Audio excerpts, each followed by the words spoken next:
paz e graça seja na vida de todos. O nosso estudo hoje é a continuação, da carta aos Hebreus, no capítulo 9, um capítulo que traz muitas informações, muito aprendizado, e nós dividimos este capítulo em duas mensagens. Nós estamos falando sobre esse sacrifício, o segundo tabernáculo, que é o tabernáculo feito por mãos de Deus. E agora o sangue não é mais de cordeiro, não é mais de bode, não é mais de terceiro. É o sangue do próprio Senhor Jesus Cristo, é o sangue do próprio sumo sacerdote.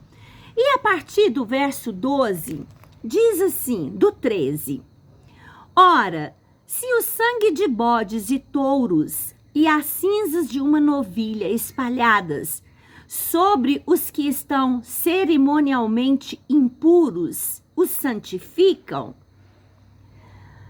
de forma que se tornam exteriormente puros, quer dizer, era um sacrifício que, entre aspas, resolvia o problema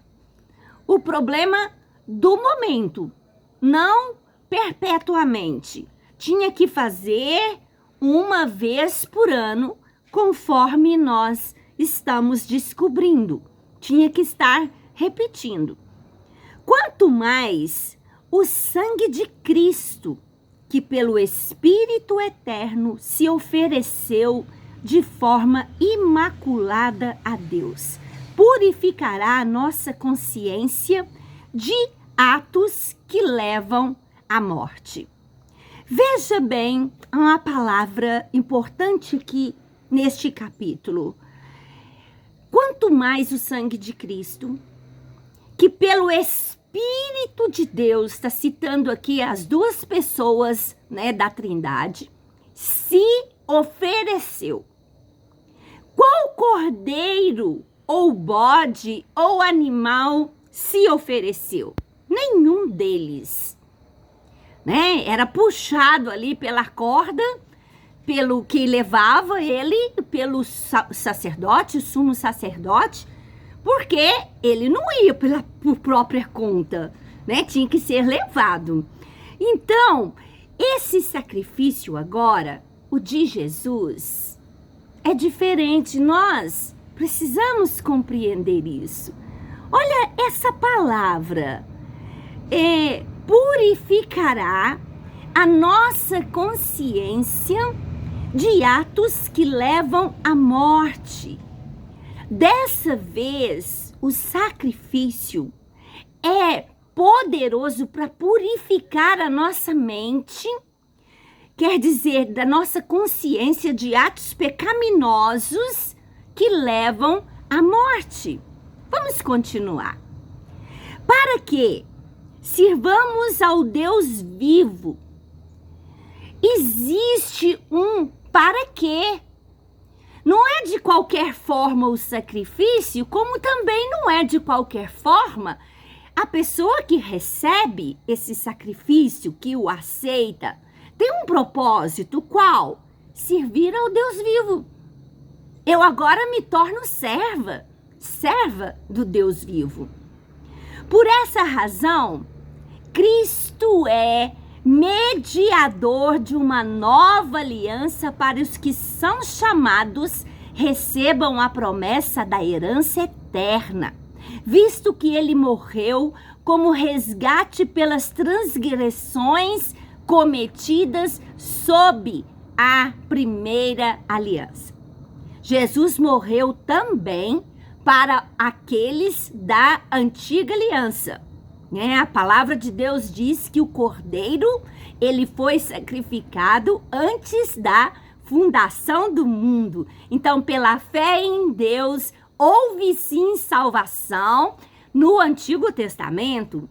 Não dessa forma sobre a nova aliança, sobre, como nós vimos nesse versículo 15, Cristo, Jesus Cristo, ele se tornou mediador entre Deus e o homem e o ser humano através de uma nova aliança. A velha aliança valeu para lá, agora ficou lá. Não estamos de maneira alguma menosprezando o Antigo Testamento, não. A nova aliança, o Novo Testamento, ele vem trazer luz a o que estava oculto, né? O que estava para ser revelado através de Jesus Cristo. Então, Jesus, ele se torna a ponte. Ele se torna o mediador, não existe outro. É só Jesus que se tornou mediador entre eu e Deus. Houve uma inimizade que se iniciou lá com Adão e Eva. E aí a morte entrou no mundo, o pecado entrou no mundo. E aí nós precisávamos desesperadamente de alguém que fizesse essa ponte. Ninguém era capaz. Todos morreram e ficaram mortos. Mas Jesus foi capaz, né? Ele nos amou tanto que morreu por nós. Isso é pouca coisa? Ah, mas não, né? Mas não é mesmo. E ele diz assim, ó, ele morreu como resgate pelas transgressões cometidas sobre a primeira aliança. Eu estava viva na primeira aliança?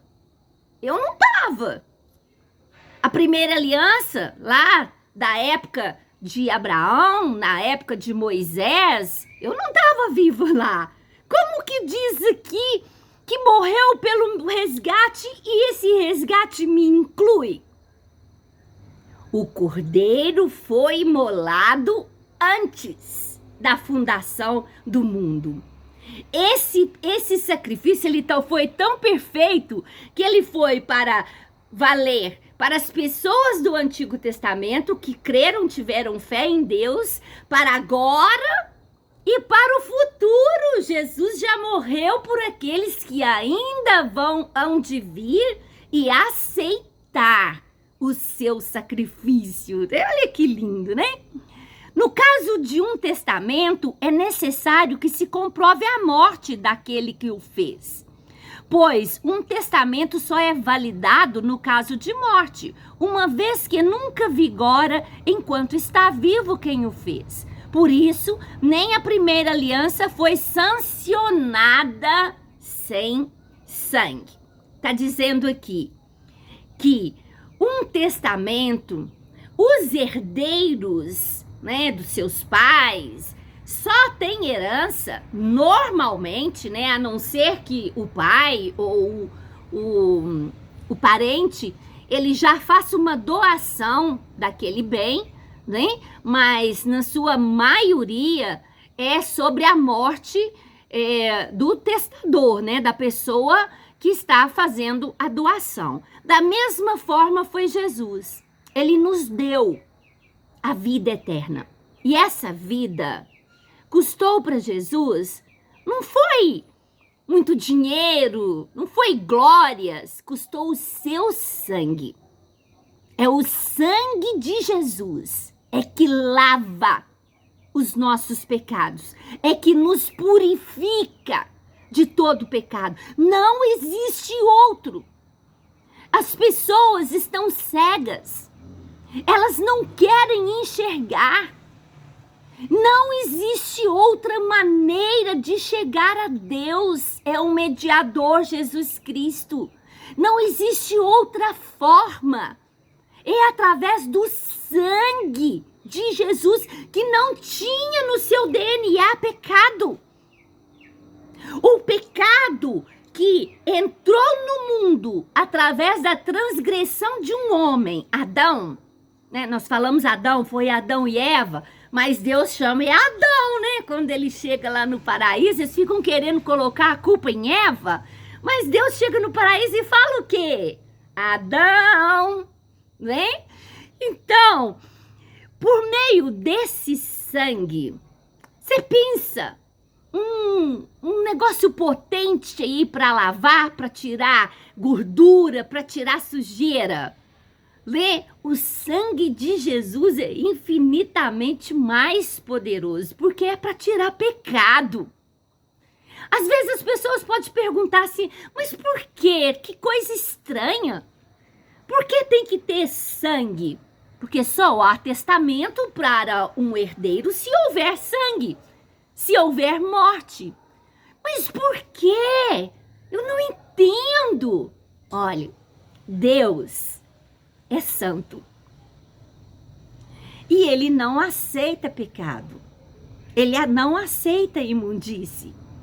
Por isso, para ter um corpo, para ter uma noiva, para ter uma igreja, né, que é o corpo de Cristo, teve que haver derramamento de um sangue inocente. Quando Moisés terminou de proclamar todos os mandamentos da lei a todo o povo, levou sangue de novilhos e de bodes e também água, lã vermelha e ramos de isopo e aspergiu o próprio livro e todo o povo, dizendo: este é o sangue da aliança que Deus ordenou que vocês obedeçam. Da mesma forma, aspergiu com o sangue o tabernáculo, os utensílios das cerimônias. De fato, segundo a lei, quase todas as coisas são purificadas com o sangue. E sem derramamento de sangue, não há perdão dos pecados.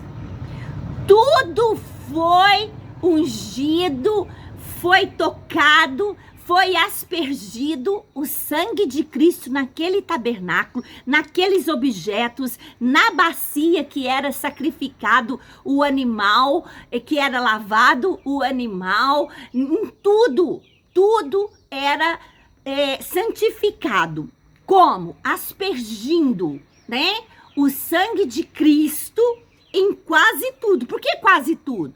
Porque tinha as cortinas, né? Tinha algumas coisas lá que provavelmente não precisava de ter sangue aspergido, né, em algumas coisas.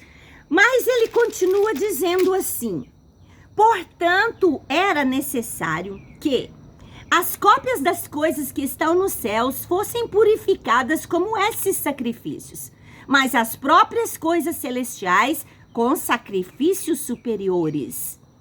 Era assim que tinha que ser no tabernáculo terreno, ali naquela tenda, né? Onde eles iam, eles tinham que desmontar, depois montar de novo. Só os levitas podiam tocar. Era tudo com muita regra, era tudo com muito temor. E os utensílios, tudo que era para o sacrifício, em prol de quem? De todos que estavam ali no deserto, de todos que representam o povo de Deus.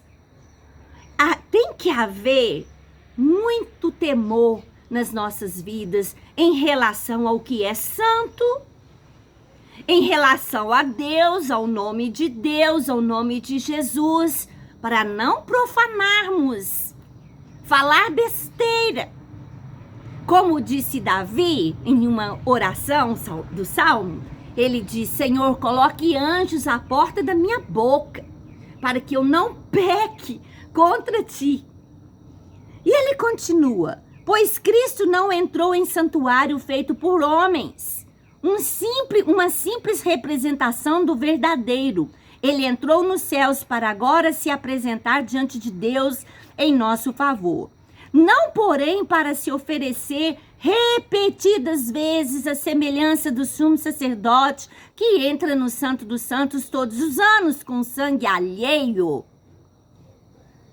Jesus não precisa entrar todo ano. E nem entrou com sangue de terceiro. Ele entrou num santuário feito pelas mãos de Deus, santificado por Deus, definitivamente, uma vez só, com o seu próprio sangue. Não é difícil para entender, hein? Se assim fosse, Cristo precisaria sofrer muitas e muitas e muitas vezes. desde o começo do mundo. Mas agora ele apareceu, vez por todas, no fim dos tempos, para aniquilar o pecado mediante o sacrifício de si mesmo.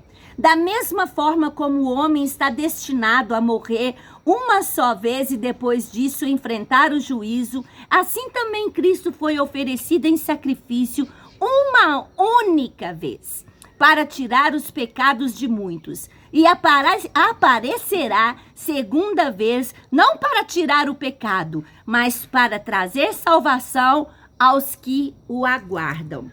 Aqui está falando da ressurreição. Porque se alguém está aguardando Cristo, é porque é dele.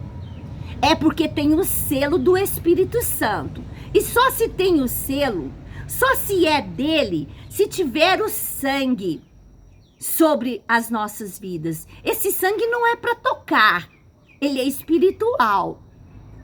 Vê?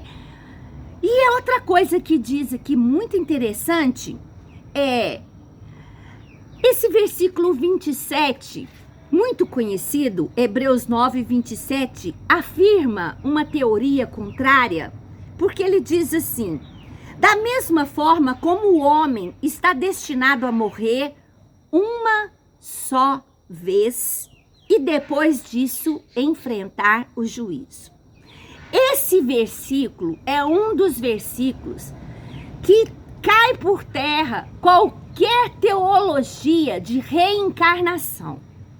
Tá muito claro. O tempo que eu tenho, o tempo que nós temos para consertar a nossa vida, chama hoje. Porque nós não sabemos o dia de amanhã. Eu tenho um presente que chama hoje. Então, não existe isso. Morreu, acabou. E morreu, vai prestar juízo para com Deus. Aquele que foi santificado já está santificado, já está justificado, não existe um juízo para ele. Mas aquele que não aceitou Jesus vai prestar conta, vai ter juízo para a vida dele, sim. E enquanto há vida, há esperança. Muitas pessoas dizem: ah, mas eu sou tão jovem, ah, mas eu tenho tantos planos. E quando pensa que não, a morte chegou para ele. E outro ponto importante que eu quero destacar é que ele diz assim, olha, para aniquilar o pecado. Há muita controvérsia, confusão a respeito disso.